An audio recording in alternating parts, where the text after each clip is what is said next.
বাসায় ফেরার পর রিনার সাথে তুমুল ঝগড়া হয়ে গেল তাহিয়ার।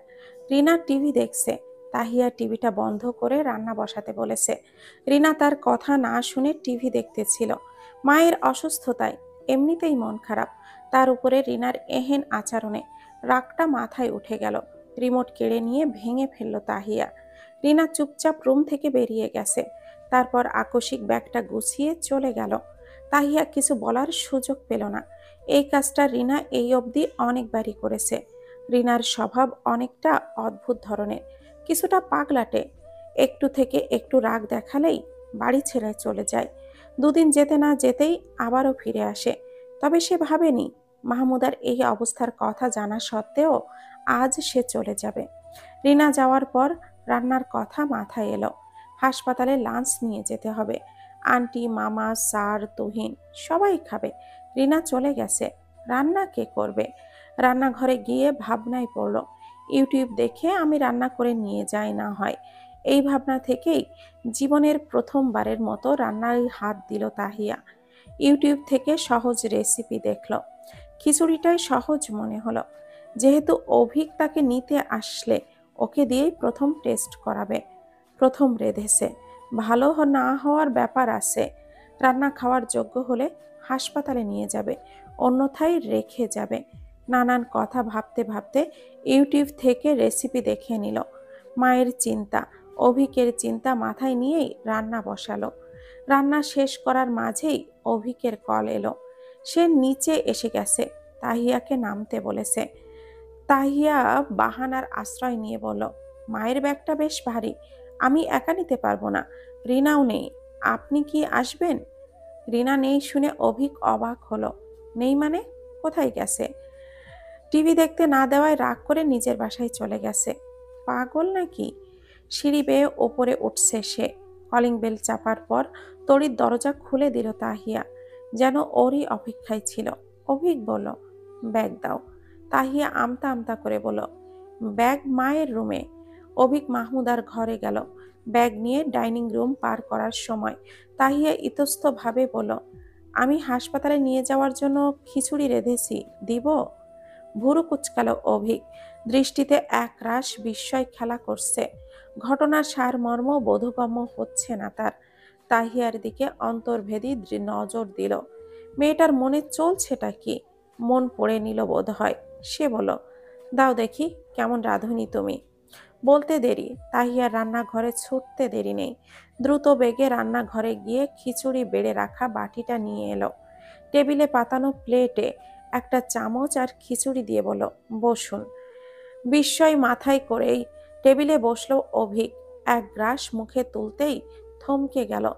এমন খিচুড়ি ইতিপূর্বে খায়নি ও, বোধহয় কেউই খায়নি। মিষ্টি খিচুড়ি কেই বা খায়? লবণের বদলে চিনি দিয়েছে মেয়েটা, আরো কিছু উপাদান এদিক সেদিক করেছে। খেতে এতটাই বিস্বাদ লাগছে যে গলা পাকিয়ে বমি আসছে।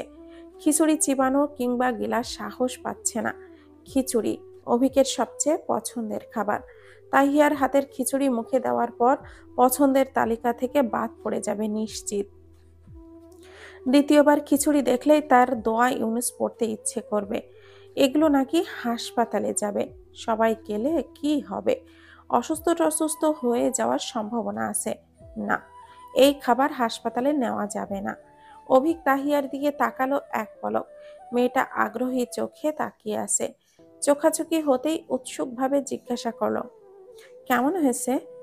তাহিয়ার আগ্রহ ভাব দেখে অভিক নেতিবাচক উত্তর দিতে পারল না।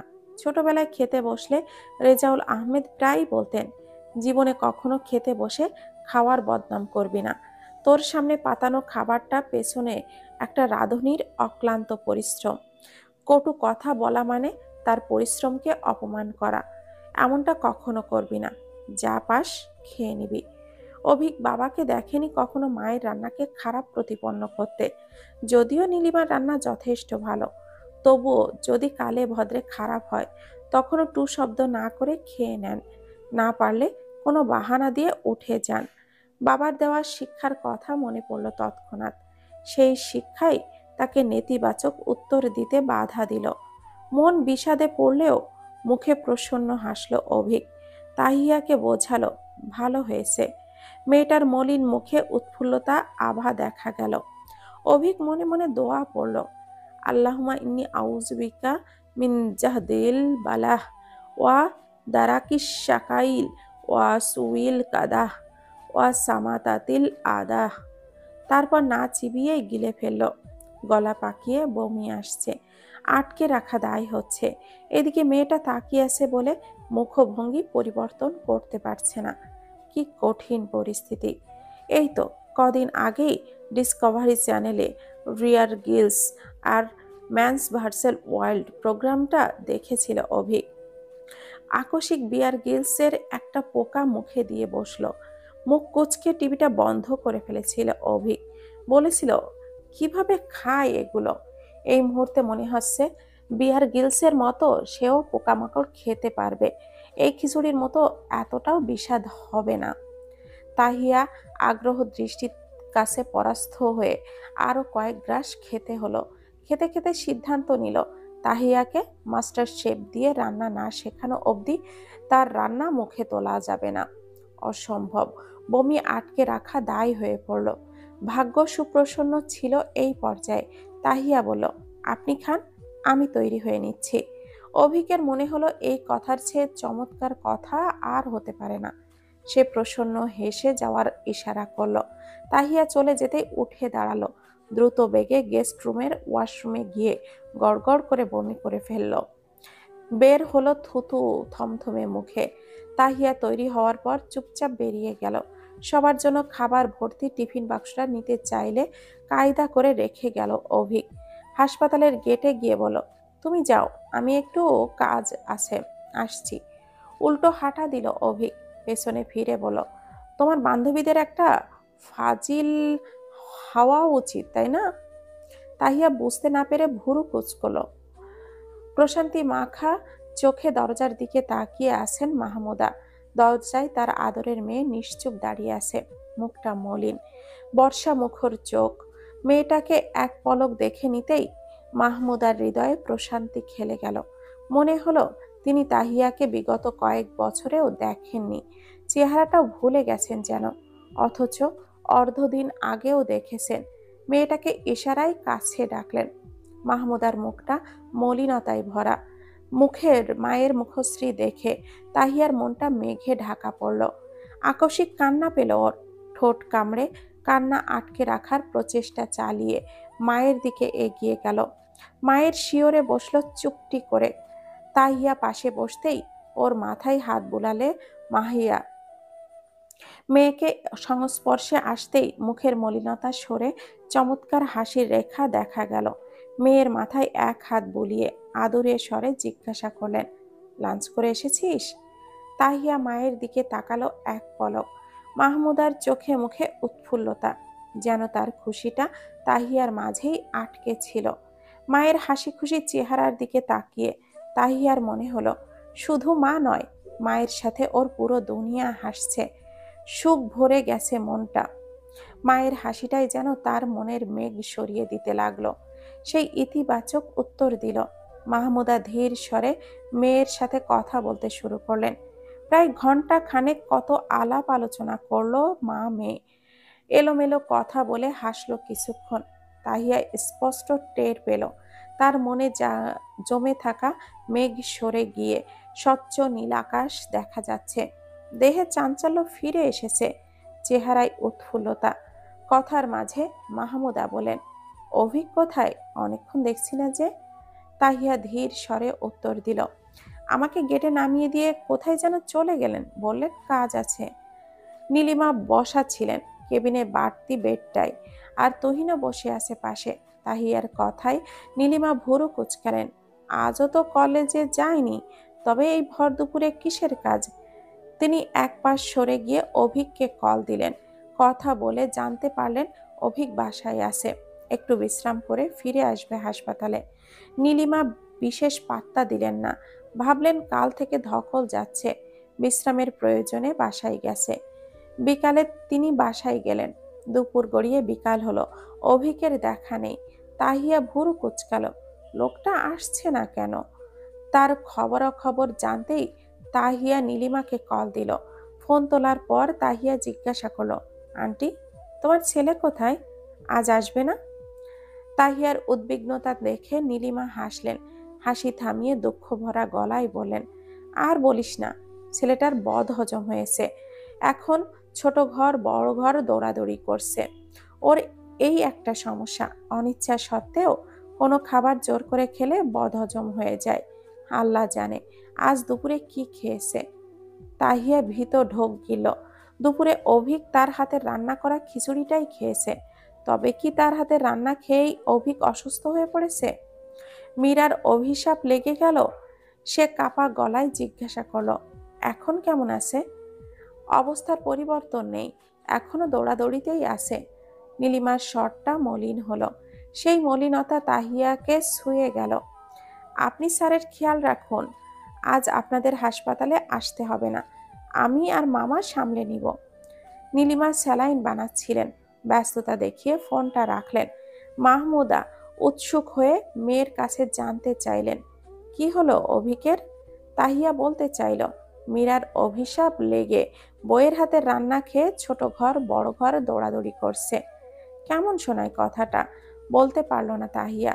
ধীর স্বরে বলল, বদহজম হয়ে গেছে। মাহমুদা চিন্তিত গলায় বলেন, তুই ওকে ফোন দিয়ে বল বাড়িতে বিশ্রাম নিতে, হাসপাতালে যেন না আসে। মাহমুদা বারান্দায় গিয়ে অভিককে ফোন দিল। প্রথমবার রিসিভ হলো না, দ্বিতীয়বার রিসিভ হলো। গম্ভীর গলা ভেসে এলো, বলো। তাহিয়া ধীর স্বরে জিজ্ঞাসা করলো, এখন কেমন আছেন? অভিক প্রশ্নের উত্তর না দিয়েই রাগ মাখা গলায় বলল, তুমি আর কখনো রান্না করবে না ফাজিল। কথাটায় কি লাফিং গ্যাস ছিল? তাহিয়ার এত হাসি পেল কেন? হাসিদেরকে দমিয়ে রাখলো সে। মলিন স্বরে বলল, আপনি বাসায় বিশ্রাম নিন, আমি মামা এদিকটা সামলে নিব। পেটে কেমন যেন অদ্ভুত আওয়াজ করছে। পেটে হাত দিয়ে অভিক বলল, তুমি যেমন ফাজিল, তোমার বান্ধবীগুলো ঠিক তেমন ফাজিল। সব ফাজিলের দল। আমি নিজেকে সামলে নিব, জুতা মেরে গরুদান করতে হবে না তোমার। ফোন রাখো ফাজিল। আকস্মিক রাগটা মাথায় চড়ে বসলো ওর। সামলানো দায় হয়ে পড়ল। ভদ্রতার খোলসে ছেড়ে মেয়েটাকে কি সব বলে ফেলল। নিজের ওপর বিরক্ত হয়ে ফোনটা কেটে দিল। সন্ধ্যায় মীরা তার মাকে নিয়ে এলো মাহমুদাকে দেখতে। মীরার বাসা হাসপাতালের কাছাকাছি। মীরার মা মাজেহা জাহান মাহমুদার পাশে বসে কুশল বিনিময় করছেন। ইতিপূর্বে মেয়েদের কারণে বিভিন্ন সময় দেখা হয়েছে তাদের। খানিক ভাব আদান প্রদানও হয়েছে। তাহিয়া মায়ের পাশে বসা। মীরা ইশারায় বান্ধবীকে ডেকে নিয়ে গেল করিডোরে। বাইরে যেতেই মীরা তাহিয়ার হাত ধরে বলল, একদম মন খারাপ করবি না, আন্টি ঠিক হয়ে যাবেন। রোগ এতটাও জটিল নয়, চিন্তার কিছু নেই, নিশ্চিন্ত থাক। আন্টির সামনে মুখ ফুলিয়ে বসে থাকবি না। তুই আন্টির বড্ড আদরের মেয়ে। তোর মলিন মুখ দেখে আন্টিরও মন খারাপ হবে। হাসি মুখে থেকে আন্টিকে সাপোর্ট দিবি। মীরাকে সিরিয়াস হতে দেখা যায় না খুব একটা। সে হাসি ঠাট্টা মেজাজেই থাকে সব সময়। আজ ভীষণ সিরিয়াস। তার গাম্ভীর্য দেখে তাহিয়া অবাক হলো কিছুটা। উত্তর দিল না। মীরার হাতে একটা টিফিন ব্যাগ ধরা। ব্যাগটা তাহিয়ার হাতে ধরিয়ে দিয়ে বলল, তোর পছন্দের নান, চিকেন ফ্রাই আর টিক্কা আছে, নিজে খাবি, সেই সাথে সবাইকে খাওয়াবি। দুঃখ বিলাস করতে গিয়ে উপোস থাকা চলবে না। আর শোন, আমার বাসা যেহেতু কাছে, খাবার আমার বাসা থেকেই আসবে। প্রতিবেলায় আমি নিয়ে আসব। বাইরের খাবার খাবি না। আন্টিকে কি ডাক্তার খেতে বললো না বললো আমায় জানাবি, আমি নিজে রেঁধে আনবো। আর রাতে চলে যাবি আমার বাসায়। হাসপাতালে তো ঠিকমতো ঘুম হবে না। আমার পুরো বাসা খালি। আমার বাসা তো চিনিসই তুই। তুহিনকে নিয়ে চলে যাবি, না হয় আমায় ফোন দিবি। রাত যতই হোক আমি বাবাকে নিয়ে এসে তোকে নিয়ে যাব। তোর মা মানে আমারও মা। কোনো কিছুর দরকার হলে নির্দ্বিধায় জানাবি আমায়। তাহিয়া নির্বাক হয়ে তাকিয়ে রইল। মীরার প্রতিটা কথার ভাঁজে যেন ভালোবাসা লুকিয়ে আছে। স্কুল জীবন থেকে বন্ধুত্ব তাদের, একে অপরের ক্রাইম পার্টনার। সব সুখে একে অপরের পাশে ছিল, এবার দুঃখেও সঙ্গ দিতে এসেছে। এরকম নাম কি বন্ধুত্ব? অসুস্থতা মানুষের আসল রূপ বের করে আনে।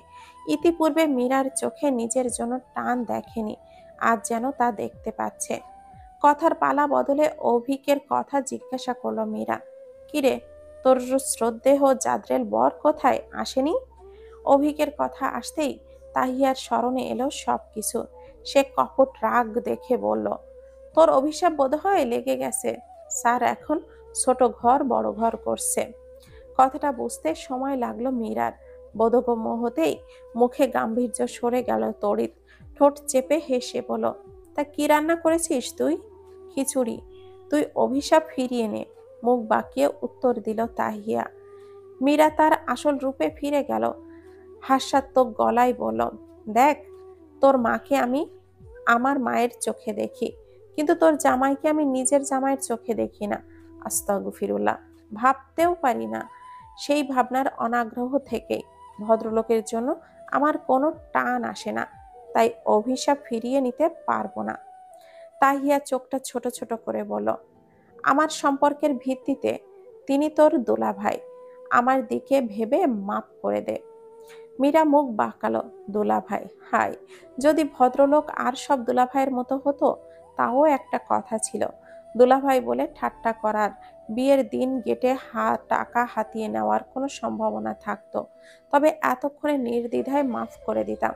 কিন্তু তুই স্যারকে বিয়ে করাই আমাকে সব শালিকা অধিকার থেকে বঞ্চিত করেছিস। আমি তোর বিয়ের গেটে গিয়ে ফিতা ধরতে পারবো না। মনে হবে স্যার এক্ষুনি ধমকে উঠছেন। ক্লাস ব্যাংক দিয়ে এইসব করেন? যান, ক্লাসে গিয়ে বসুন, নয়তো আবার পরীক্ষার আগের রাতে স্যারকে কল দিবেন। স্যারের স্বভাব অনুযায়ী বলতেও পারেন, এত ঝুঁকি নিয়ে গেটে যাওয়া যাবে না। গেটের টাকা গেল বন্যার জলে। বিয়ের পর বান্ধবীর বরের সাথে কত হাসি তামাশা চলে। আমি তোর বরের সাথে হাসি ঠাট্টা করতে গেলে ভয়ে জ্ঞান হারিয়ে ফিরে আসব। এত ভয় নিয়ে শালিকা অধিকার আদায় করা যায় না। অধিকার বঞ্চিত এই শালিকা কিভাবে দুলাভাইকে মাফ করবে বলতো? তাহিয়া মলিন স্বরে বলল, স্যার কষ্ট পাচ্ছেন। তাহিয়াকে পরখ করে মীরা টিপ্পনি কাটল, কষ্ট বোধ হয় স্যারের বউও পাচ্ছেন। কি প্রেম! আহা! থেমে বলল, আমি মাফ করতে পারি, তবে তার জন্য তোকে একটা কাজ করতে হবে। কি কাজ? আগ্রহী গলায় বলল তাহিয়া। মীরা স্বাভাবিক স্বরেই বলল, বেশি কিছু নয়। এরপর স্যার যেন আমাকে ধমক না দেয়, পরীক্ষার আগের রাতে কল দেওয়ার খোঁটাটা না দেয়, এই মর্মে একটা চুক্তিপত্রে স্বাক্ষর নিবি স্যারের থেকে। চুক্তিপত্র হাতে পাওয়ার সাথে সাথে আমি আমার অভিশাপ ফিরিয়ে নিব, প্রমিস। তাহিয়া খানিকক্ষণ ভাবল, তারপর বলল, স্যার ভালো মানুষ, আমরাই বোধ হয় খারাপ, তাই বকা দেন। চুক্তিপত্র নিতে পারবো না, তবে সুযোগ বোঝে নিশ্চয়তা নিয়ে নিব। এবার অভিশাপ ফিরিয়ে নে, আমার জন্য হলেও নে।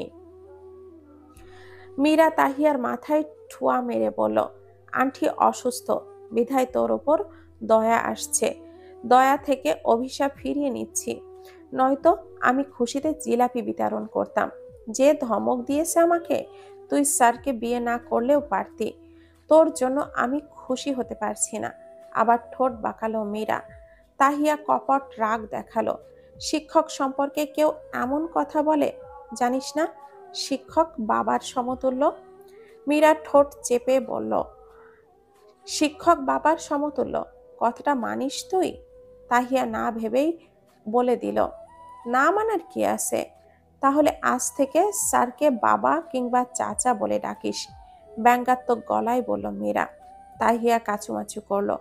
মীরা তাহিয়ার কাঁধ চাপড়ে বলল, কথাটা আমাদের জন্য বরাদ্দ, তোর জন্য নয়। তুই বললে সম্পর্কটা অন্যদিকে মোড় নিবে। এসব কথা আবার স্যারের সামনে বলিস না। স্যার সিংহের গর্জন দিয়ে বলবেন, ক্লাস ব্যাংক দিয়ে এইসব শেখেন? যান, রুমে গিয়ে বসুন। দুই বান্ধবীর কথার মাঝে অভিক উপস্থিত হলো সেখানে। মীরাকে দেখে কেমন রেগে তাকালো। মীরা ভীত ঢোক গিলল, ভয়ের সাথে বলল, আসসালামু আলাইকুম স্যার। অভিক উত্তর দিল না। মীরা তাহিয়ার কানে কানে বলল, স্যার এভাবে তাকাচ্ছেন কেন? তাহিয়াও ফিসফিসিয়ে বলল, তোর অভিশাপ দেওয়ার ব্যাপারটা স্যার জেনে গেছেন। মীরা আঁতকে উঠল। বিড়বিড় করে দোয়া ইউনিস পড়তে পড়তে কোনো মতে কেটে পড়ল। যাওয়ার সময় ঠোঁট চেপে হাসতেও ভুলল না। সেই হাসি অভিকের দৃষ্টিগোচর হতেই ভুরু কুঁচকাল। মেয়েটা হাসলো কেন? তার অসুস্থতার ব্যাপারে জেনে গেছে? কিভাবে জানলো? এই ফাজিল মেয়েটা বলেছে নিশ্চয়। তারপর দুজনে মিলে হাসি ঠাট্টা করেছে। অভিকের ভাবনার মাঝে তাহিয়া উদ্বিগ্ন হয়ে বলল, এখন কেমন আছেন? আপনি আসতে গেলেন কেন? বাসায় বিশ্রাম নিতে পারতেন। অভিক তাহিয়ার কথার উত্তর না দিয়ে গম্ভীর মুখে বলল, মেয়েটা তুমি মেয়েটা ভীষণ ফাজিল। এত ফাজিল হওয়া উচিত নয় তোমার। অন্তত আমার অর্ধাঙ্গিনী হিসাবে তো নয়। তাহিয়া বুঝল অভিশাপ সম্পর্কিত কারণেই অভিক খেপে গেছে। সে দ্রুত বলল, আমি জীবনেও আর আপনাকে অভিশাপ দিব না, প্রমিস। মীরা আর তোমার মতো দুটো ছাত্রী থাকলে কোনো শিক্ষকের শত্রুর দরকার পড়ে না, ট্রাস্ট মি। রাগ পড়ল না অভিকের, গম্ভীর মুখে বলল কথাটা। মীরা অভিশাপ ফিরিয়ে নিয়েছে। আমি আসরের নামাজের পর মোনাজাতে আপনার সুস্থতা কামনা করে দোয়া করেছি। দ্বিতীয়বার আর অভিশাপ দেব না, প্রমিস করছি। আর কি করব? অনুতাপের সুরে বলল তাহিয়া। অভিক স্বরের গম্ভীরতা বজায় রেখেই বলল, তুমি শুধু আর রান্না করো না, তাহলেই হবে। তাহিয়া চট করেই কান ধরে ফেলল। বাচ্চাদের মতো করে বলল, ঠিক আছে, আর বকবো না, সরি। তাহিয়ার শিশু সুলভ ভাবটাই অভিকের রাগটা পড়ে গেল বোধ হয়। গম্ভীর সুরে বলল, এভাবে আর কখনো সরি বলবে না, হাত নামাও ফাজিল। বলে চলে গেল মাহমুদার কেবিনের দিকে। সন্ধ্যায় গিয়ে রাতের খাবার নিয়ে ফিরে এলো মীরা। নিজে সার্ভ করে খাওয়ালো সবাইকে। খাওয়া শেষে তুহিন আর ফিরোজ সাহেবকে নিয়ে গেল নিজের বাসায়। তাহিয়াকেও জোর করেছে। মায়ের কাজ ছেড়ে যাওয়ার ইচ্ছে জাগেনি বিধায় তাহিয়া যায়নি। তুহিন কিংবা ফিরোজ সাহেবেরও মীরার বাসায় যাওয়ার ইচ্ছে ছিল না। কোথাকার ভাগ্নির বান্ধবীর বাসায় যাবে রাত্রি যাপনের জন্য। ফিরোজ সাহেব ভেবেছেন গেলে বোনের বাসায় যাবেন। কাল রাত ঘুম হয়নি, আজ ঘুমিয়ে নেবেন, সকালে আবারও ফিরবেন। কিন্তু মীরা যখন তার কাছে গিয়ে বিনম্র স্বরে বলল, এত রাতে ঘন্টা খানিকের পথ পাড়ি দিয়ে যাবেন, সকাল সকাল আবার দৌড়ে আসবেন, তার চেয়ে বরং আমার বাসায় চলুন। রাতে আন্টির কোনো সমস্যা হলে আসা যাওয়ারও একটা ব্যাপার আছে। আমি আপনার মেয়ের মতোই, চলুন এই মেয়ের বাসায়, আপনার যত্নের অভাব হবে না। মেয়েটার আন্তরিকতায় মুগ্ধ হয়ে রাজি হলেন ফিরোজ সাহেব। তুইনকেও রাজি করিয়ে ফেলল মীরা। যাওয়ার সময় তাহিয়াকে বলে গেল, সকালে নাস্তা নিয়ে আসবে সে, বাইরে থেকে না আনে। বান্ধবীর আন্তরিকতায় বিস্মিত তাহিয়া। মেয়েটা কি চমৎকারভাবে একজন বন্ধুর দায়িত্ব পালন করে যাচ্ছে। সবাই চলে যাওয়ার পর তাহিয়া মায়ের পাশে বসলো। ঔষধ খাইয়ে মাকে শুইয়ে দিল আলতো হাতে। মায়ের শিওরে বসে বলল, ছোটবেলায় তুমি আমার মাথায় বিলি কেটে আমাকে ঘুম পাড়াতে, আজ আমি তোমার মাথায় বিলি কেটে তোমাকে ঘুম পাড়াবো। মাহমুদা স্মিত চোখে হেসে চোখটা বন্ধ করলেন। তাহিয়া অনন্য চিত্তে বিলি কেটে ঘুম পাড়ালো মাকে। ঘুম পাকাপোক্ত হতেই মায়ের পাশ ছেড়ে সরে গেল। পাশে না আবার মায়ের ঘুম ভেঙে যায়। বাড়তি বিছানায় বসলো কিছুক্ষণ। আকস্মিক অভিকের কথা মাথায় এলো। লোকটা কি করছে? নিঃশব্দে রুম থেকে বেরিয়ে এলো। কেবিনের দরজার পাশে পাতানো চেয়ারে বসে আছে অভিক। মাথাটা চেয়ারে হেলানো, চোখ বন্ধ, চোখের পাতা নড়ছে, যার অর্থ ঘুম হয়নি। ক্লান্তি গাঢ় রেখা চেহারায়, দুর্বলতায় শরীরটা নেতিয়ে পড়ার বদ হজমের সমস্যাটা কাটতেই দুর্বল শরীর নিয়ে ছুটে এসেছে হাসপাতালে। মাকে হাসপাতালে ভর্তি করানোর পর থেকেই অনবরত দৌড়াদৌড়ি করছে লোকটা, সবার ভালো থাকা নিশ্চিত করতে গিয়ে নিজের বিশ্রামের সময়টা কেড়ে নিচ্ছে। নিজের ছাড়া সবার খেয়াল থাকে তার। একটু নিজের কথা ভাবলে কি হয়? রাতে এতবার বলল বাসায় ফিরে যেতে, ফিরলো না। উল্টো বলল, তোমাদের হাসপাতালে রেখে আমার বাসায় গিয়ে ঘুমাবো। কাঁধে ভর করা দায়িত্ব চেপে রেখে আমার চোখে ঘুম নামবে? লোকটার দায়িত্ববোধ দেখে ক্ষণে ক্ষণে মুগ্ধ হয় তাহিয়া। অবাক চোখে তাকিয়ে দেখে। শ্রদ্ধা জাগে, মায়া জাগে, প্রেমটা বাড়ে। এই মুহূর্তে অভিককে দেখে মায়া হচ্ছে তাহিয়ার। নিঃশব্দে গিয়ে বসলো অভিকের পাশের চেয়ারটায়। পাশের লোকটাকে পরখ করে ধীর স্বরে বলল, মায়ের পাশের বেডটা খালি আছে, আপনি গিয়ে শুয়ে পড়ুন স্যার, আপনাকে ভীষণ ক্লান্ত দেখাচ্ছে। নিজের অবস্থার পরিবর্তন করলো না অভিক, চোখটা বন্ধ করেই হাসলো। দুপাটি দাঁত দৃশ্যমান হলো, চমৎকার দেখালো হাসিটা। তারপর মাথাটা এপাশ করে চোখ খুলে তাকালো তাহিয়ার দিকে, ঠোঁট কামড়ে হেসে বলল, তুমি এতটা অবুঝ কেন তাহিয়া? তাহিয়া ভুরু কুঁচকালো। এখানে বুঝ অবুঝের কি আছে? অস্বস্তি শব্দটা শুধু তোমার সংবিধানে যে আছে এমনটা নয়, আমার সংবিধানেও আছে। সেই সাথে বেমানান নামক আরও একটা শব্দ আছে। এই শব্দ দুটোর পরিপ্রেক্ষিতেই আমি জামাতা হয়ে একই রুমে শাশুড়ির পাশের বেডে থাকতে পারবো না। কথার সারমর্ম না জেনে কি সব বলো। অভিক হাসছে, হাসছে তার চোখ, ক্লান্ত মাখা মুখটাই ফুটে উঠেছে একরাশ উৎফুল্লতা। তার এহেন হাস্যোজ্জ্বল মুখ পাশে বসে অন্তর্ভেদী চাহনিতে পরখ করল তাহিয়া। তারপর চোখটা সরালো। খানিক ভাবতেই নিজের কথা এবং অভিকের কথার সারমর্ম বোধগম্য হলো। ভুলটা নজরে এলো, চুপচাপ উঠে গেল। মাথায় এলো যে মানুষটা তার এবং তার মায়ের এত খেয়াল রাখছে, সেই মানুষটার খেয়াল রাখতেই হবে। এই মুহূর্তে মানুষটার ঘুমের প্রয়োজন, ঘুমের ব্যবস্থা করতে হবে। কেবিনে চলে গেল সে। তার যাওয়ার দিকে তাকিয়ে অভিক মায়া মাখা গলায় বলল, পাগলি। তারপর আবার চোখটা বন্ধ করে ফেলল। তাহিয়া পার্স হাতে নিয়ে ফিরে এলো। অভিকের চোখ বন্ধ দেখে নিঃশব্দে পাশ কাটিয়ে চলে গেল। ফিরে এলো মিনিট 10 পর। হাতে দুটো ওয়ান টাইম চায়ের কাপ, একটাই দুধ চা, অন্যটাই সবুজ চা। চা হাতে নিয়ে বসলো অভিকের পাশের চেয়ারটায়। ধীর স্বরে ডাকলো, স্যার। অভিক চোখ খুলল।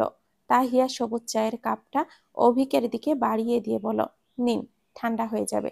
অভিক ভুরু কুচকালো, প্রশ্ন করলো, এই মাঝরাতে চা কোথায় পেলে? ক্যান্টিন থেকে এনেছি। অভিক সোজা হয়ে বসলো, স্নিগ্ধ হয়ে বলল, এত রাতে নিচে গিয়েছো তুমি? কেন গিয়েছো? কিছু লাগলে আমায় বলতে পারতে।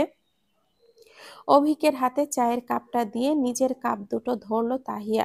চায়ে ফু দিয়ে বলল, রিসিপশনে গিয়েছি একটা কাজে, আসার সময় ভাবলাম এক কাপ চা ভীষণ প্রয়োজন, বিশেষ করে সবুজ চাটা, তাই নিয়ে এসেছি।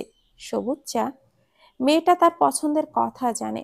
অবাক হলো অভিক, বিস্ময় নিয়ে তাকালো তাহিয়ার দিকে। তাহিয়ার সামনে তাকিয়ে চায়ে ফু দিচ্ছে। ভয়ে আজ তার গলা কাঁপছে না, কাঁপলে বিন্দু ঘামের অস্তিত্ব চোখে পড়ছে না। স্বাভাবিক ভঙ্গিমায় তার পাশে বসে আছে মেয়েটা। চোখ ভর্তি বিস্ময় নিয়ে দৃষ্টি ঘোরালো অভিক। চায়ে চুমুক দিল। এই মুহূর্তে এই এক কাপ চায়ের ভীষণ প্রয়োজন ছিল তার।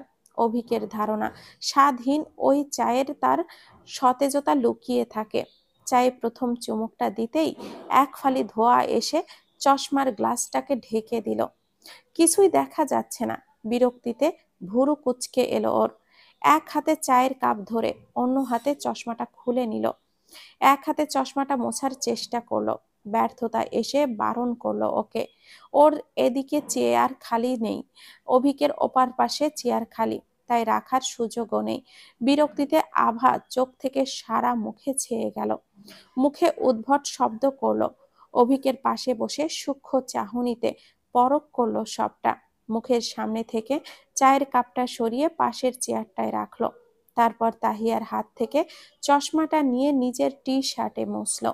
দায়িত্ব সমাপ্তি ঘোষণা করলো তাহিয়ার চোখটা পরিয়ে দেওয়ার মাধ্যমে। সরে বসে আবারও চাটা হাতে নিল।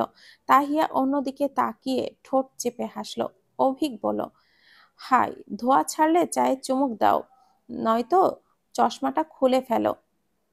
তাহিয়া চশমা খুলে চুমুক দিল। দুজনের মাঝের জায়গাটায় নীরবতা নামক কারোর উপস্থিতি হলো। স্বরে পর্দা ফেরে গেল, স্বর গেল আটকে। নীরবে চায়ে চুমুক দিয়ে গেল ওরা। কেউ কোথাও কথা বলল না। চা শেষ হয়ে গেলে উঠে দাঁড়ালো তাহিয়া। মায়ের কেবিনে গিয়ে মাকে দেখে এলো। না, মায়ের নড়চড় নেই। আবার ফিরে এলো অভিকের পাশে বসে বলল, 101 নাম্বার কেবিনের রোগী আজ বিকালে রিলিজ হয়েছে, আপাতত খালি আছে, আপনি গিয়ে ওখানে শুয়ে পড়ুন, মায়ের দেখাশোনার জন্য আমি এখানে আসি। অভিক চোখ তুলে চাইল। মেয়েটার চোখের শিরায় নিজের জন্য উদ্বিগ্নতা দেখে চমৎকার হাসলো, বলল, আমি এখানেই ঠিক আছি, তুমি গিয়ে শুয়ে পড়ো। তাহিয়া কোমল স্বরে বলল, আপনাকে ভীষণ ক্লান্ত দেখাচ্ছে, সারাদিন শরীরে অনেক ধকল গেছে, একটু বিশ্রামের সত্যি প্রয়োজন। মায়ের পাশে আমি থাকব, আপনি এতে বাধা না দিয়ে নিশ্চিন্ত মনে ঘুমিয়ে পড়ুন প্লিজ স্যার, আমি আসি তো। অভিক মৃদু হাসলো, ভুরু বাঁকিয়ে বলল, তুমি আজকাল আমার খেয়াল রাখা শুরু করেছো দেখি। প্রথমে গ্রিন টি, তারপর কেবিনের ব্যবস্থা। ঘটনা কি বলতো? আগ্রহী হয়ে পড়ল নাকি আবার? তাহিয়া বিব্রত বোধ করলো। লোকটা এমন কেন? সে আগ্রহী হলে হয়েছে, লোকটাকে টের পেতে হবে কেন? আর টের পেলেও সরাসরি তাকে প্রশ্নবিদ্ধ কেন করতে হবে? এতে সে বিব্রত বোধ করতে পারে। লোকটা কি জানে না? সব জানলেও প্রকাশ করতে হবে নাকি? এই যে লোকটা রাত দিন তার খেয়াল রাখছে, কই সে তো বলে না। আপনি আমার প্রতি আগ্রহী হয়ে গেছেন নাকি? তাহলে লোকটার বলতে হবে কেন? সব ওকে বিব্রতকর পরিস্থিতিতে ফেলার জন্য ধান্দা। পাজি লোক একটা। বিরক্তির সাথে অন্যদিকে ফিরিয়ে বলল, এই প্রশ্নটা আমি করলে? অভিকের চেহারায় হাসির ভাটা পড়ল না। সে হেসেই বলল, প্রশ্নটা তুমি করলে আমার উত্তর হবে, তোমার উপর আমার অনেক অধিকার, আমি সেই দায়িত্বের উপরেই আগ্রহী, তোমার উপর নই। তাহিয়ার মনক্ষুণ্ণ হলো। তার প্রতি আগ্রহী কেন নয়? সে কি খারাপ? দায়িত্বের বাহিরে ভালোবাসা নিয়ে কবে আসবে? আদৌ আসবে, নাকি দায়িত্ব পালনই করে যাবে? সে যে ভালোবাসা চায়, অভিকের কাছ থেকে প্রেমময় কথা শুনতে চায়। দায়িত্বের মধ্যে কি প্রেম পড়ে না? তবে সে যে প্রেমে পড়ে গেল। তাহিয়া বিড়বিড়িয়ে বলল, আমি বোধহয় সিলেবাসের বাইরে পড়ে এসেছি, তখন কমন আসছে না। মনে মুখে বলল, দায়িত্ব আমার উপর নেই, তুমি মানো দায়িত্ব? বিস্ময়ের সাথে প্রশ্ন করলো অভিক। তাহিয়া মনে করার চেষ্টা করলো এই অবধি সে একজন স্ত্রী পুত্রবধূর কোনো দায়িত্ব পালন করছে না কিনা। মনে পড়ল না সে তার অবস্থান থেকে দায়ী সারা। তবে স্বীকার করতে চাইল না, আমতা আমতা করলো, না মানার কি আছে? তোমার মানার তালিকায়ও কিছু নেই। তবে এই নিয়ে আমার আপত্তি কিংবা অভিযোগ নেই। আমার বাসায় যাওয়ার আগ অবধি তুমি সম্পূর্ণ দায়হীন। আমি অন্তত চাপাবো না কোনো দায়িত্ব। দায়িত্ব মানুষের কাঁধে আপনা আপনি এসে দায়ী না। আর মানা না মানা তার ব্যক্তিগত ব্যাপার। আর মনস্তাত্ত্বিক ব্যাপার স্যাপারও তোমার উপর নির্ভরশীল। তোমার হস্তক্ষেপ ছাড়া আমি সম্পর্কে নতুন মাত্রা আনবো না। এই এই পর্যায়ে গম্ভীর হলো অভিক। পরেক্ষণে গাম্ভীর্যতা মাড়িয়ে পরিস্থিতি স্বাভাবিক করতে হেসে বলল, তোমার চোখে আমি কিন্তু আগ্রহ দেখতে পাচ্ছি তাহিয়া, তুমি কি টের পাচ্ছ? রগড় গলায় করে বলল অভিক। তাহিয়া চশমা পরে মনে মনে বলল, এটা ঠিক হচ্ছে না, আমাকে এতটা বিব্রত করা আপনার উচিত নয়। একদমই না। চুপ করে বসে রইল। নড়ে চড়ে বসলো অভিক। ক্লান্তি আর দুর্বলতায় শরীরটা ভেঙে আসছে, একটু বিশ্রাম না নিলেই নয়। তাহিয়ার প্রস্তাব মেনে কেবিনে যাওয়াই যায়, কিছুক্ষণ পর পর এসে না হয় দেখা যাবে। এই মনে উঠে দাঁড়ালো অভিক। তাহিয়ার উদ্দেশ্যে বলল, আমি যাচ্ছি, কোনো সমস্যা হলে ফোন দিবে। তাহিয়া স্বস্তির নিঃশ্বাস ফেলে ছাই জানালো।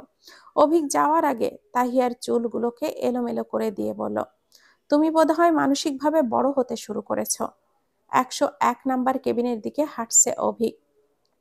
তাহিয়া তাকে অনুসরণ করে পায়ে পায়ে এগিয়ে যাচ্ছে কোলাহলহীন করিডর ধরে। উদ্দেশ্য অভিক অবস্থান ঠিকঠাক হবে কিনা এটা দেখা। তাহিয়ার অস্বস্তি টের পেয়ে হাঁটা থামিয়ে পেছনে ঘুরল অভিক। তাহিয়া তখন অভিকের পেছনের দূরত্বে 1 হাত। তাহিয়াকে ওর পিছু আসতে দেখে বলল, আমার সাথে কি রাত্রি যাপনের ইচ্ছে আছে নাকি তোমার? অর্থবহ হাসি অভিকের ঠোঁটে। তাহিয়া মাথা নাড়ালো। লোকটা কি পাজি। তড়িৎ ঘুরে হাঁটা ধরলো। 2 কদম বাড়িয়েই থামতে হলো। অভিক পিছু ডাকলো তাকে, এই শোনো। তাহিয়া পিছু ঘুরলো। অভিক হেসে বলল, আমি হয়তো সহাস্যে তোমায় বরণ করব না, কিন্তু গম্ভীর মুখে প্রত্যাখ্যানও করব না। তুমি চাইলেই থাকতে পারো আমার পাশে কিংবা আমার বুকে। আমি হয়তো আগলে নিব না, তবে দূরেও সরাবো না। স্ত্রীকে আগলে রাখার দায়িত্বটা যে আমার কাঁধে। তুমি চাইলেই থাকতে পারো আমার পাশে কিংবা আমার বুকে। তাহিয়াকে লজ্জায় ফেলতে ইচ্ছে করেই আবৃত্তির মতো করে বলল অভিক। মায়ের শোকে শুধু দুঃখ বিলাস করে চোখের নিচে কালি না বসিয়ে তার কথাই লজ্জা বিলাস করে লাল নীল হোক, মন্দ কি তাতে।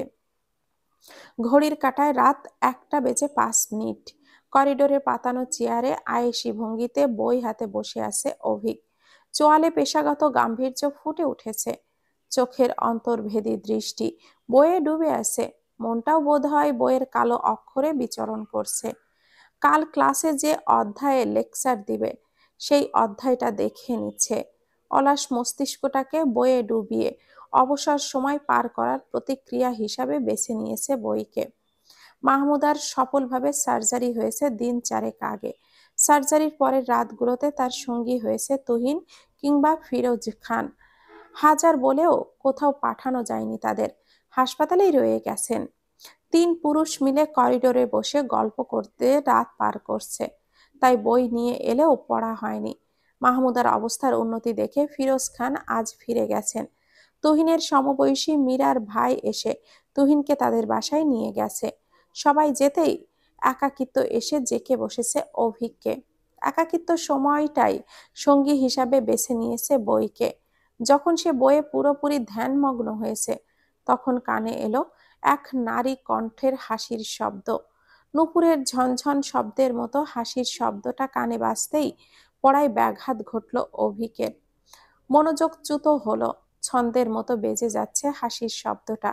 অভিক ভুরু কুঁচকালো, শব্দটা অনুসরণ করে চারিদিকে চোখ বুলালো। শব্দ ধরে পর্যবেক্ষণ করতেই বুঝতে পারল শব্দটা তার পেছনের কেবিনের থেকেই আসছে। কেবিনটা তো মাহমুদার, তবে এই কন্যা হাসিটা কার? তাহিয়ার? এই মেয়ে রাত বিরাতে উচ্চ স্বরে হাসছে কেন? চারিদিকে মানুষ ঘুমাচ্ছে, ব্যাঘাত ঘটতে পারে। মেয়েটা কি জানে না? এত অবুঝ কেন মেয়েটা? ইচ্ছে করছে গিয়ে একটা ধমক দিয়ে আসতে। ওখানে তাদের দুজনের মা আছে। নীলিমা আজ সন্ধ্যায় বান্ধবীর সাথে থাকার পরিকল্পনা নিয়ে এসেছে। মায়েদের সামনে মেয়েকে ধমক দেওয়া যায় না। ইচ্ছেদেরকে দমিয়ে কপালে বিরক্তির ভাঁজ ফেলে বাইরে চোখ রাখলো অভিক। হাসির শব্দটা তখনও ভেসে আসছে বিরতিহীন ভাবে। বইয়ে মনোযোগ রাখা দুঃসাধ্য হয়ে উঠল। তারপর বসে চেষ্টা করলো বইয়ে মনোযোগ দেওয়ার। হাসিটা ঝংকার তুলে বাজছে কানে মনে, ভীষণ জ্বালাচ্ছে। না, আর পারা যাচ্ছে না। বইটা পাশের চেয়ারে রেখে উঠে দাঁড়ালো। কেবিনের দরজার দিকে এগিয়ে যাওয়ার মাঝে পকেট থেকে ফোনটা বের করলো। তাহিয়ার নাম্বারে গিয়ে টেক্সট বক্সে গিয়ে লিখলো, সময় দেখেছো? রাত কত হলো? আশেপাশের সবাই ঘুমাচ্ছে। এত জোরে হাসছো কেন? মৃদু স্বরে আসা যায় না? শব্দও কম, ফাজিল। সেকেন্ড বক্সে ক্লিক করার পর কি মনে করে যেন দরজার মাঝে তাকালো। গ্লাস ভেদ করে দৃষ্টি চলে গেল রোগীর বেডটায়। মাহমুদা শুয়ে আছেন, তার বাঁ পাশে নীলিমা বসে আছে, ডান পাশে মায়ের শিয়রে বসে আসে হাস্য উজ্জ্বল এক শ্যামকন্যা। সে এখনো প্রাণবন্ত হাসছে। মেয়েটার হাসি সুন্দর।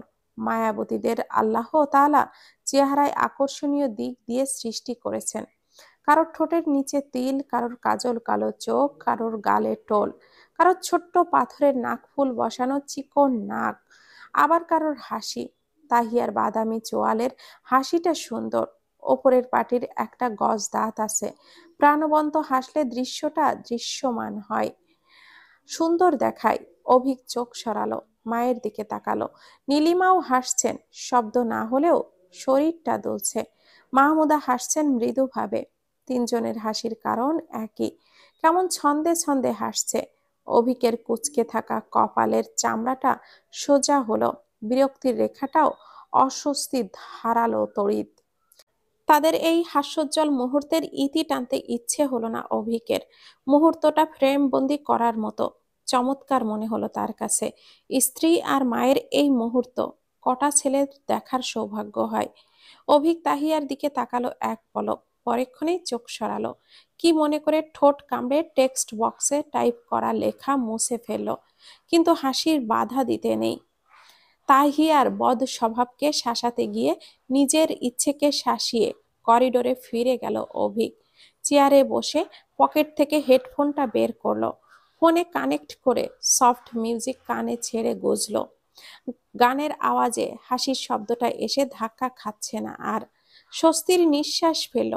এবার শান্তি মতো বইয়ে মনোযোগ দেওয়া যাবে। এই মননে বই খুলে বসলো। বিপত্তিটা হলো বইয়ের চোখ বুলাতে গিয়ে কোনোভাবে বইয়ে মনোযোগ দিতে পারছে না। আগে কানে আর মনে বাজছিল হাসির শব্দটা, এবার হাসির দৃশ্যটা চোখে ভাসছে। কানে মিউজিক চলছে, সব ঠেলে যেন শব্দটা কানে বাজছে। মনটা আজ অবাধ্য হয়ে হাসির স্মরণে নেমেছে। আচ্ছা, জ্বালাতো। এই মেয়ে এবার রীতিমতো জ্বালাচ্ছে। হাজার চেষ্টার পরও বইয়ে মনোযোগ দিতে পারল না অভিক। আবারও কপালে বিরক্তির ভাঁজ পড়ল। গম্ভীর মুখে বলল, আমার শান্তির সাথে এই মেয়ের কিসের শত্রুতা আল্লাহই ভালো জানে। চোখের ক্যানভাসে ভাসা চিত্রের অত্যাচারে বসে থাকা দায় হলো। বই বন্ধ করে উঠে দাঁড়ালো অভিক। করিডোরের শেষ সীমায় থাকা বারান্দার দিকে এগিয়ে গেল। নীলিমা, মাহমুদা তাদের স্কুল জীবনের নানান ঘটনা বর্ণনা করছে। হাস্যরসিক ঘটনা আউড়িয়ে হাসছেন তারা। হাসাহাসির পর্ব শেষ হলো রাত 1:30টার দিকে। মাহমুদার ঘুম পেয়েছে, তিনি ঘুমাবেন। নীলিমা আকস্মিক বললেন, অভি একা একা কি করছে কে জানে। তাহিয়া, যা তো দেখে আয় তো। মায়ের কাছ থেকে ছাড়ার ইচ্ছা হলো না তাহিয়ার। সে বলল, মা ঘুমালে তারপর যাই। মাহমুদার কাছে আমি আসি, তুই যা। মাহমুদাও সাই জানালেন। এই কদিনে তো ভাইয়া আর তুহিন ছিল, আজ ওরাও নেই। ছেলেটা একা পড়ে গেছে, তুই গিয়ে দেখে আয় কি করছে ও।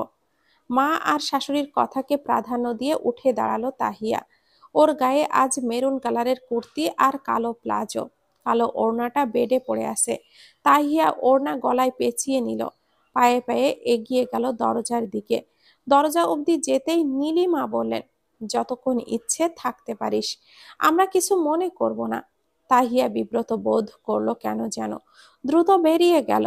করিডোরে অনুসন্ধানী দৃষ্টি ঘুরিয়ে কাঙ্ক্ষিত মানুষটার খোঁজ করলো। শেষ প্রান্তে বারান্দার রেলিং ঘেঁষে দাঁড়িয়ে আছে, কানে ফোন ধরা, কথা বলছে। এই রাত দুপুরে কার সাথে কথা বলছে? ব্যাপারটা সন্দেহজনক। আকস্মিক স্ত্রীদের সন্দেহী ভাবটা এসে ভর করলো তাহিয়াকে। চোখ ছোট ছোট করে একবার তাকালো, তারপর ভাবলো, এখন গিয়ে জিজ্ঞাসা করবে বউ থাকতে এত রাতে কার সাথে কথা বলেন। কোথাও প্রেম ট্রেম করেন না তো আবার। পরক্ষণে সিদ্ধান্ত বদলালো। পরোক্ষভাবে জিজ্ঞাসা করলে ভদ্রলোক উত্তর তো দিবেই না, উল্টো মজা নিবে। পরোক্ষভাবে কথা বের করতে হবে। করিডোরে দাঁড়িয়ে কিছুক্ষণ ভাবলো তাহিয়া। তারপর লিফটের দিকে এগিয়ে গেল। 4 তলা থেকে চলে গেল নিচ তলায়, লিফট থেকে ক্যান্টিনে। এই হাসপাতালের ক্যান্টিনটা সারা রাত খোলা থাকে। তাহিয়ার জন্য সুবিধা হলো। দুটো চায়ের অর্ডার দিল। চা আসতেই হাঁটা ধরলো। কি মনে করে আবারও ফিরে গিয়ে ক্রিম বিস্কিটের মিনি প্যাক নিল। বিস্কিটটা তার পছন্দের। 4 তলায় গিয়ে চা হাতে অভিকের পেছনে গিয়ে দাঁড়ালো। কথা শোনার চেষ্টা করলো। লোকটা একেবারে নিচু স্বরে কথা বলছে, শোনা যাচ্ছে না। সন্দেহের মাত্রা গাঢ় হলো। সন্দেহী চোখে তাকিয়ে পাশে গিয়ে দাঁড়ালো। গলা খাকারি দিয়ে নিজের উপস্থিতি জানান দিল। অভিক চোখ ঘুরিয়ে পাশে তাকালো। অপ্রত্যাশিত চেহারা দেখে চমকালো কিছুটা। অবাক চোখে ভুরু কুঁচকালো। তুমি? সবুজ চায়ের কাপটা বাড়িয়ে দিল তাহিয়া। মুখে কিছুই বলল না। মেয়েরা জাতগতভাবেই হিংসুটে হয়, বিশেষ করে সঙ্গীর ব্যাপারে। সঙ্গীকে কারো সাথে কথা বলতে দেখলেও তাদের চোখ হিংসায় আগুনে জ্বলে। হিংসা থেকে রাগের উৎসর্গ। তাহিয়ার ভেতরে কুড়কুড় করে জ্বলছে রাগের শিখা। নবপ্রেমে আবার কে হানা দিল, এই ভয়ে কাঁপছে বুক। মুখ খুললে রেগে মেগে আবার কি না কি বলবে কে জানে। জোর করে অভিকের থেকে ফোনটা কেড়ে নিয়ে কানে দিতে পারে।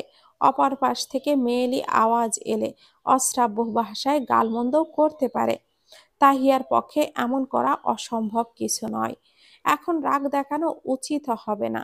এই লোকের মনের খবর জানতে হবে। অভিক নামক অধ্যায়টা তার সিলেবাসের বাইরে, বিস্তারিত ঘেটে পড়া হয়নি। পড়তে হবে, জানতে হবে, নয়তো কেমন পড়বে জানে না। আবার কে এসে পাশ করে চলে যায় কে জানে। তা তো হতে দেওয়া যায় না। পড়ার মনন নীরবে গা ঢালালো। অভিক ভুরু কুচকে রেখে চায়ের কাপটা হাতে নিল। ফোনের দিকে মুখ ঘুরিয়ে বলল, আই কল ইউ লেটার। কলটা কেটে দেওয়ার তাহিয়ার সন্দেহের মাত্রা গাঢ় থেকে গাঢ়তর হলো। সন্দেহভাজন কেউ না হলে কাটবে কেন? চোখ ঘুরিয়ে আধার মারানো আকাশে চোখ রাখলো। অভিক বারান্দায় টিমটিমে আলোতে তাহিয়াকে দেখে নিয়ে বলল, হাসির পর্ব ছেড়ে বেরিয়ে এলে কেন? এসে আপনার প্রেমে ব্যাঘাত ঘটালাম নাকি? দাঁতে দাঁত চিবিয়ে বলতে ইচ্ছে করলো তাহিয়ার, কিন্তু বলল না। সামনের মানুষটার আরেকটা রূপ তার অজানা নয়। লম্বা শ্বাস ছেড়ে রাগ সংবরণ করে বলল, আন্টি আপনার খোঁজ নিতে পাঠিয়েছেন। তোমার আন্টি চাও আনতে বলেছিলেন নাকি? মজা করে বলল অভিক। তাহিয়া গমগমে গলায় বলল, আমি কোথাও খালি হাতে যাই না। অভিক চোখটা বন্ধ করে চায়ে চুমুক দিল। তাহিয়া অন্যদিকে ফিরে বিস্কুটের মিনি প্যাকেটটা অভিকের সামনে বাড়িয়ে দিল। সবুজ চায়ের সাথে কেউ বিস্কিট খায়? কিন্তু ক্রিম বিস্কিট। আর আজ খাতির যত্নের মাত্রাটা একটু বেশি হয়ে গেল না? কারণ আছে নাকি? অভিকের তাকিয়ে থাকাকে পরখ করে বোঝার চেষ্টা করলো, পরাস্ত হলো। মেয়েটা অন্যদিকে ফিরে আসে। সে বলল, বিস্কিট নিব না। তাহিয়া বিস্কিট ফিরিয়ে নিল। তার ভেতরটা অস্থিরতায় ফেটে পড়ছে কাঙ্ক্ষিত প্রশ্নটা করতে। তার সইতে না পেরে আকস্মিক বলে ফেলল, আপনার কোনো গার্লফ্রেন্ড ছিল? অতীত থেকে বর্তমানে পেরিয়ে আসবে? তাহিয়ার এহেন প্রশ্নে তড়িৎ চোখ খুলল অভিক। অবিশ্বাস্য চোখে তাকালো তাহিয়ার দিকে। আন্দাজ করা যায় তাহিয়া এমন প্রশ্ন করবে, সে কশ্চিন কালেও ভাবেনি। সে ভুরু কুচকে অবাকের সাথে বলল, কেন বলো তো? উত্তর না দিয়ে প্রশ্নের পিঠে প্রশ্ন করায় রাগ দমিয়ে রাখতে পারল না তাহিয়া। গম্ভীর স্বরে বলল, বলতে পেরেছি বলবেন। ছিল কোনো গার্লফ্রেন্ড, প্রেমিকা, আশিকা বা দিলরুবা?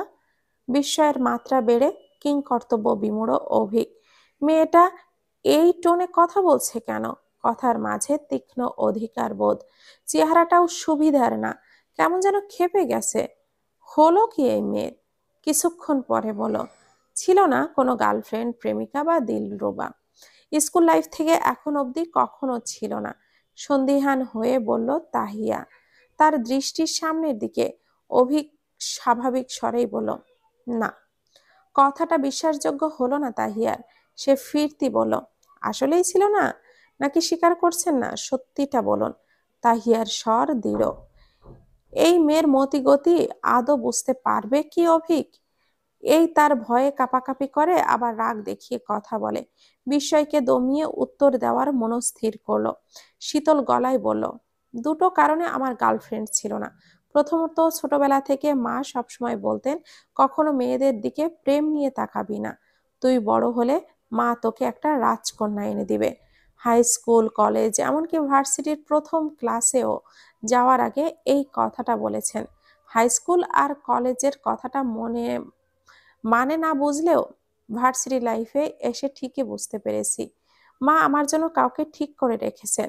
তারপর মায়ের মতো যখন আমি বড় হয়েছি, তখন মা তার বলা তথাকথিত রাজকন্যাকে বিয়ে দিয়ে দিলেন আমার সাথে। পারতপক্ষে সেই রাজকন্যাই ছিল না। তার ছিল না রাজা, না ছিল তাজ।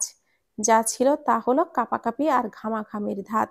রাজকন্যা নয়, সে হলো কাপাকাপি ঘামাঘামির অস্তিত্ব কন্যা। শেষের কথাটার লগড় গলায় বলল অভিক। আকস্মিক তেতে উঠল তাহিয়া। আমি এমন না, মোটেও কাঁপাকাঁপি ঘামাঘামি করি না। সত্যটা জানলেও স্বীকার করতে চাইল না সে। অভিক হেসে ফেলল। সত্যি করো না? না, দৃঢ় স্বরে বলল তাহিয়া। দুজনের মাঝে 1.5 হাতের দূরত্ব। অভিক দূরত্ব কমিয়ে তাহিয়ার দিকে ঝুঁকে এলো কিছুটা। অভিকের আকস্মিক পদক্ষেপের জন্য প্রস্তুত ছিল না তাহিয়া। হৃৎপিণ্ড লাফিয়ে উঠল। স্নায়ুবিক দৈর্বলত্ব হয়ে পড়ল আকস্মিক। চা ধরা হাতটা কেঁপে উঠল।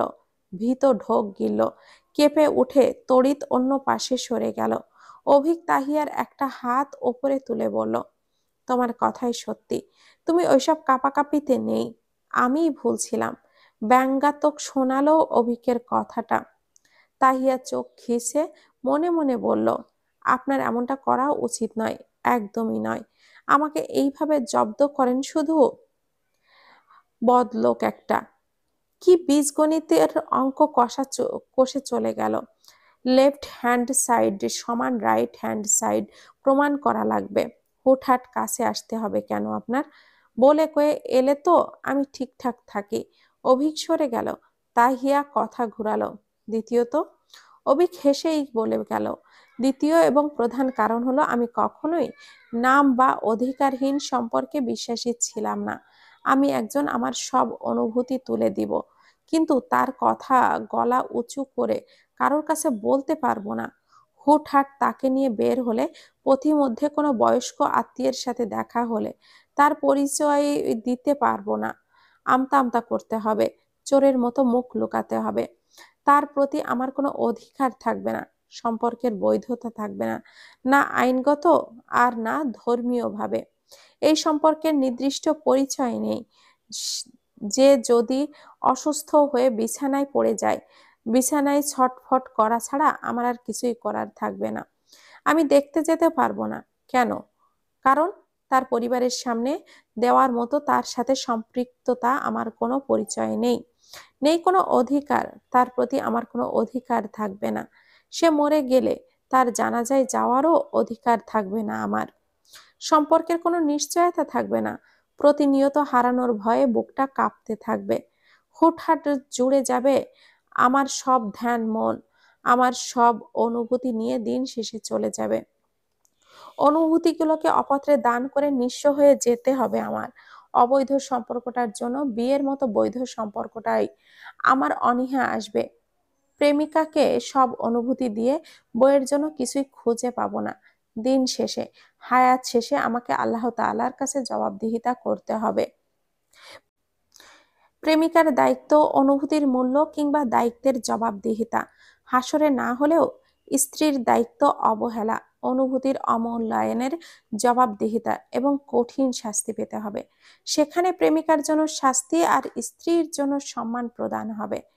প্রেমিকার জন্য আমি শাস্তি পাবো, আর প্রেমিকার জন্য স্ত্রীকে অসম্মান করার জন্যও শাস্তি পাবো। তো ফলাফল কি দাঁড়ালো? বেঁচে থাকতে যে অনুভূতি, বাঁচতে এত কিছু করলাম, আর অনুভূতি হারিয়ে নিঃস্ব হয়ে শাস্তি পেয়েছি। মরার পর প্রমাণ হলো সেই অনুভূতিটা আমি অপত্রে দান করেছি। যেই অনুভূতির তাড়নায় বেঁচে আছি সেটা সাপ হবে। আমি নিজের ভালো চাই। যে সম্পর্কে এত নেতিবাচক দিক, সেই সম্পর্কটা আমার পছন্দ নয়। লম্বা কথা শেষে থামল অভিক। তাহিয়া মনোমুগ্ধ হয়ে শুনছে।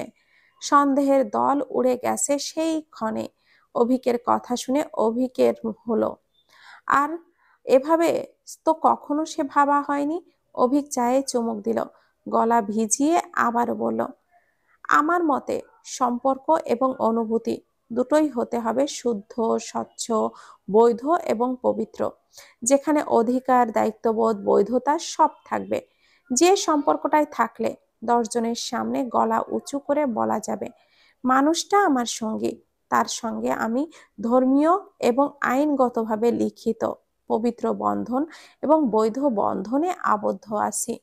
প্রেমিক প্রেমিকা হলে এতটা জোর গলায় বলা যায় না, এই যে রাত দুপুরে তুমি আমার সাথে কথা বলছো। এখন কোনো মানুষ যদি এসে জিজ্ঞাসা করে তোমাদের সম্পর্কটা কি, আমি জোর গলায় বলতে পারবো আমরা স্বামী স্ত্রী। তখন তারা কিছু বলবে না, বিনা বাক্যে চলে যাবে। কিন্তু যদি তুমি আমার স্ত্রী না হয়ে প্রেমিকা হতে, তাহলে আমি বলতে পারতাম না। প্রেমিকা বললে তারা ব্যঙ্গ করে বলতো, রাত বিরাতে নষ্টামি করেন। এমন মন মানসিকতার চারপাশের মানুষের। আমাদের ইয়াং জেনারেশনের কাছে বিয়ের আগে যেটা প্রেম ভালোবাসা, বয়স্কদের কাছে সেটা নষ্টামি। কিন্তু বিয়ের পরের অনুভূতিগুলোর দাম তাদের কাছেও আছে। এই সমাজের কাছে প্রেমিক প্রেমিকার অনুভূতির মূল্যায়ন নেই। আমার কথা হচ্ছে, আমার অনুভূতির মূল্য এবং গ্রহণযোগ্যতা থাকতে হবে। আমার জীবনে বিশেষভাবে একজন নারীই আসুক, আমার সব ধ্যান মন তার কাছেই থাকুক। সে হোক বৈধ, যার ভালো মন্দ দেখার, আগলে রাখার দায়িত্বটুকু থাকুক আমার কাঁধে। দায়িত্বের সাথে সাথে যাকে মনে পুষে রাখতে পারবো, যার প্রতি আমার অনুভূতিটা মূল্যবান হবে সবার কাছে, সেই একজন আসুক আমার জীবনে। আমার পথ চলার সঙ্গী হয়ে, আমার বন্ধু হয়ে, আমার অনুভূতি হয়ে, আমার জীবনের আলো হয়ে, যার কাছে আমার অনুভূতি দিয়ে কখনো ঠকবো না, নিঃস্ব হব না। আমার যে অনুভূতিগুলোর মূল্য পাওয়া যাবে বেঁচে থাকতে এবং পরকালে, এই জন্যই প্রেম করা হয়নি। তাহিয়া অভিভূত হয়ে শুনছে। কি সুন্দর ভাবনা লোকটার, মনোভাব কি চমৎকার। হৃৎপিণ্ড চলকে উঠছে তার। কারোর প্রথম প্রেম হওয়া সুন্দর ব্যাপার, কিন্তু কারোর প্রথম এবং শেষ এবং একমাত্র ভালোবাসা হওয়ার সৌভাগ্যের ব্যাপার। শয়ে কজন এমন ভাগ্য নিয়ে জন্মায়। অভিকের সব অনুভূতি তার জন্য জমানো আছে। এই অনুভূতি একান্তই তার, এতে কারোর ভাগ নেই, কেউ নেই। লোকটা তার, একান্তই তার।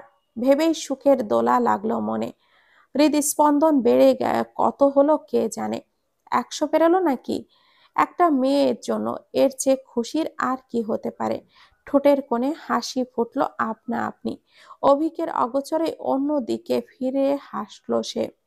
তারপর লক্ষ্য করে অভিক বলল, তুমি ভেবো না আমি তোমাকে ভালো টালোবাসি। ওসব ভাবনা মন থেকে ঝেড়ে ফেলো।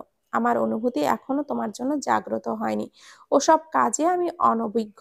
ওসবে আমার অভিজ্ঞতা ভালো নেই। তোমাকে আগাতে হবে। বলবে না কারোর কত কি বলে দিল লোকটা। কি ইঙ্গিত দিল সে আগলে লোকটাকে আগাবে, আর সে আগে নয়। হায়, এই আগ্রহ জাগলেও জেগে যাবে। সে তার কদম তো বাড়িয়েই ফেলেছে, আর কয়েক কদম বাড়িয়েই অভিককে ছুঁয়ে ফেলবে। নিজের ভাগের ভালোবাসাগুলো আদায় করে নিবে।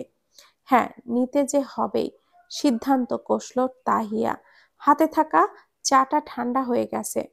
নয়া প্রেমে মন খুশির বেলায় সুন্দর জিনিস সুন্দর লাগে, বিষাদ জিনিস সুস্বাদু লাগে। খুশিতে আজ ঠান্ডা চাও অমৃত লাগছে। চায়ের কাপে চুমুক দিয়ে তাহিয়া মনে মনে বলল, 1 কাপ চায়ে আমি তোমাকে চাই, ডাইনেও বায়ে আমি তোমাকে চাই, দেখা না দেখায় আমি তোমাকে চাই, না বলা কথায় আমি তোমাকে চাই। প্রথমত আমি তোমাকে চাই, দ্বিতীয়ত আমি তোমাকে চাই, তৃতীয়ত আমি তোমাকে চাই, শেষ পর্যন্ত তোমাকে চাই, তোমাকে চাই, তোমাকে চাই।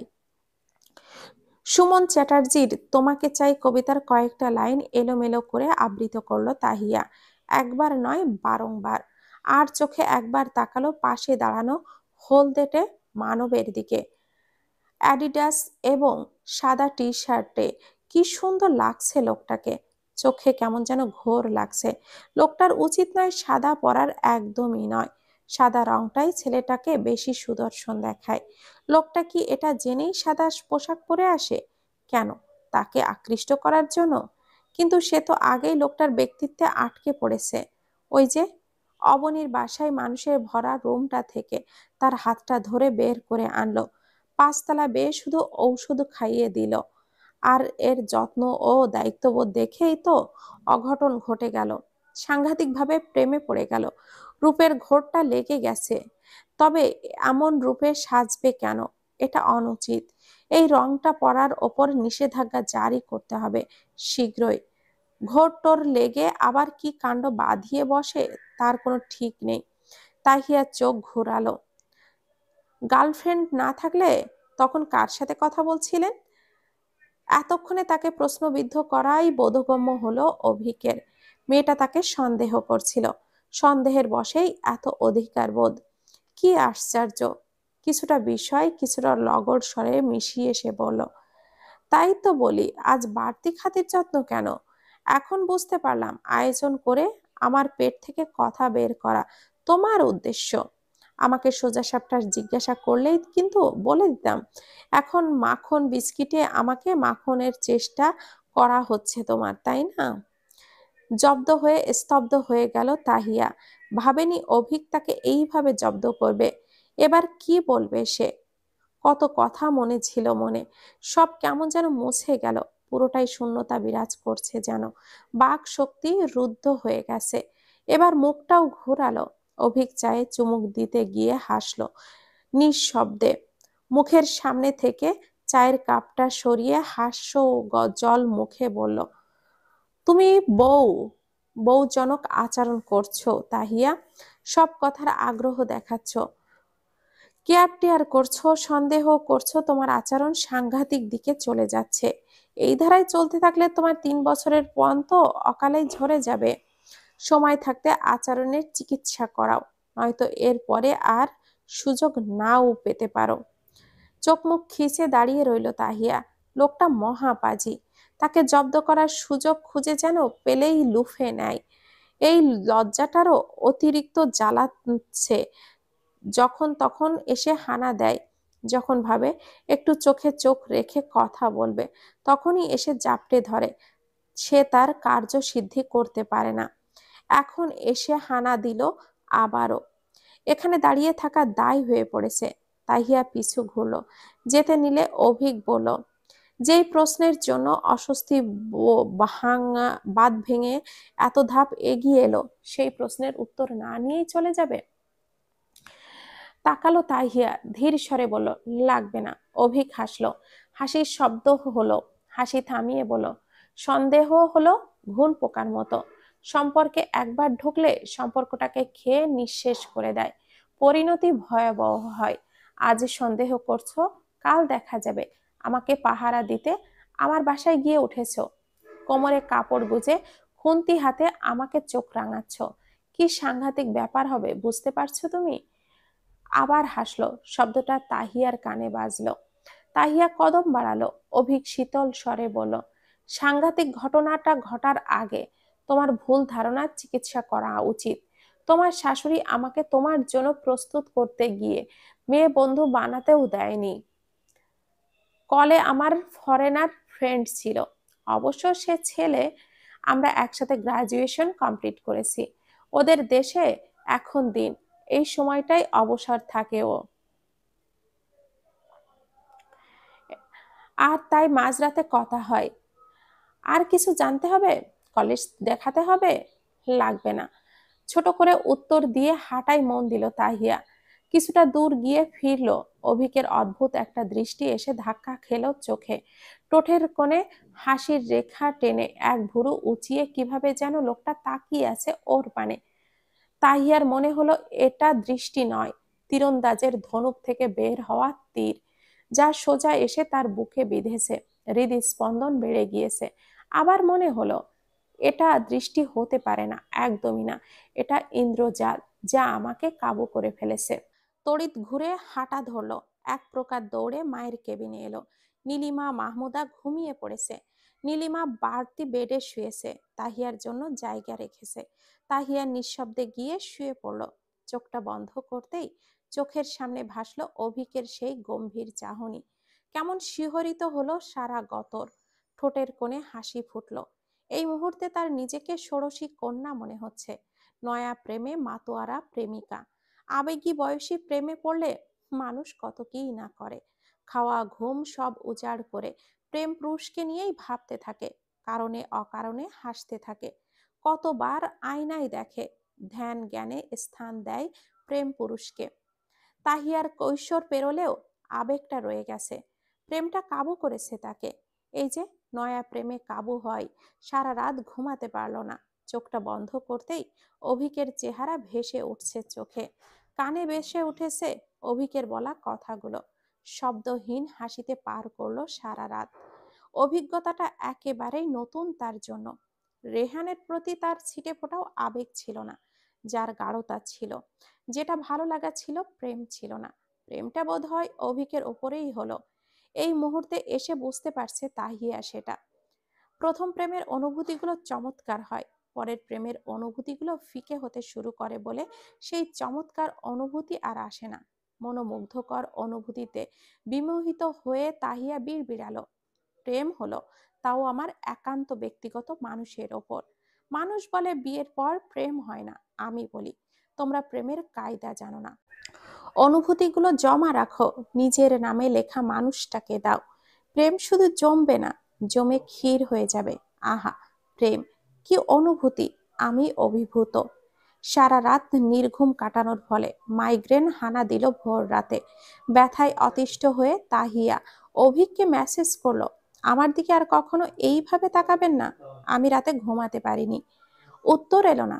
মাহমুদা ওঠার পর মাকে সময় দিতে গিয়ে তাহিয়ার স্মরণ থেকে মুছে গেল ব্যাপারটা। অভিকের সাথে দেখা হলো সকাল 9টায়। কেবিন থেকে বেরিয়ে ক্যান্টিনে যাচ্ছিল তাহিয়া। কদিন যাবৎ মীরা খাবার নিয়ে আসছে, আজ নিষেধ করেছে। কষ্ট হয়ে যাচ্ছে ওর ওপর। ভেবেছে আজ ক্যান্টিন থেকে কিনে নিয়ে আসবে। করিডোরের মাঝে দেখা হলো অভিকের সাথে। অভিক এর মাঝে বাসায় গিয়ে কলেজের জন্য তৈরি হয়ে এসেছে। ব্যস্ত ভঙ্গিতে মাহমুদার কেবিনের দিকে আসছে। তাহিয়াকে দেখে দৌড়ে দাঁড়িয়ে গেল, বলল, কোথাও যাচ্ছ? ক্যান্টিনে যাচ্ছি, থেমে ধীর উত্তর দিল তাহিয়া। অভিক গম্ভীর মুখে বলল, আসার সময় ফার্মেসি থেকে এক পাতা ঘুমের ঔষধ নিয়ে এসো। কেন? ভুরু কুচকালো তাহিয়া। অভিকের দৃষ্টি তার হাতে পড়া ডায়াল ঘড়ির ওপর। ঘড়ির দিকে তাকিয়ে বলল, আজ তোমার ঘুম হবে না? কেন? কুচকানো ভুরু আরো কুচকে গেল। অভিকের কথা তাহিয়ার মাথার উপর দিয়ে যাচ্ছে। অভিককে মুখটা স্বাভাবিক না, হাসি মাখা আর না রাগের আভা। সে স্বাভাবিক স্বরেই বলল, কারণ আমি এখন তোমাকে গুরুত্বপূর্ণ একটা কথা বলবো। কথাটা বলতে হলে তোমার দিকে আমাকে তাকাতে হবে। আর আমি তাকালে তো তোমার আবার ঘুমটুম হয় না, তাই না? তাই আগে থেকেই তোমাকে সতর্ক করছি। এতক্ষণে কৌতুকের আভা ফুটে উঠল অভিকের চোখে মুখে। তাহিয়া মনে মনে বলল, একটা মানুষ এতটা পাজি হতে পারে কিভাবে? কোথাকার কথা কোথায় ঘুরিয়ে নিয়ে আসছে। আমি ভাবলাম কি না কি, ভয় পেয়ে গিয়েছিলাম। কি বদ লোকটা, এতটা হওয়া উচিত নয়। সে কথা ঘোরালো, এই লোক মেসেজটা নিয়ে নয়তো এতটা লেকফুল করবে কেন আমার সাথে? কি গুরুত্বপূর্ণ কথা। তাহিয়ার দিকে তাকালো অভিক, তারপর বলল, মাকে বলবে আজ বিকালে আসবো না আমি। কবে আসবেন?